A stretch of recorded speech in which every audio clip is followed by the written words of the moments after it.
வணக்கம். இப்பதிவினை பார்ப்பவர்கள் சப்ஸ்கிரைப் பண்ணி பார்க்கும்படி தயவுடன் கேட்டுக்கொள்ளுகிறேன். தத்துவங்கள்.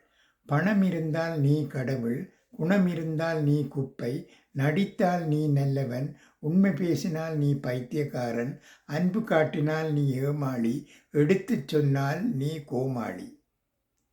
நேற்று மனதில் இருந்த கவலை இப்போது இல்லை. இன்று மனதில் இருக்கும் மகிழ்ச்சி நாளையும் தொடருமா என்று தெரியவில்லை. நிலையானது என்று எதுவுமே இல்லை.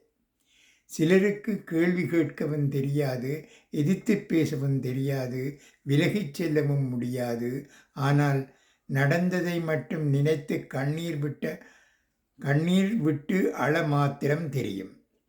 மனிதா, நினைவில் வைத்துக்கொள், பூமியே வாடகை வீடுதான். எல்லோரும் ஒரு நாள் வீட்டை காலி செய்துதான் ஆக வேண்டும். நன்றி, வணக்கம்.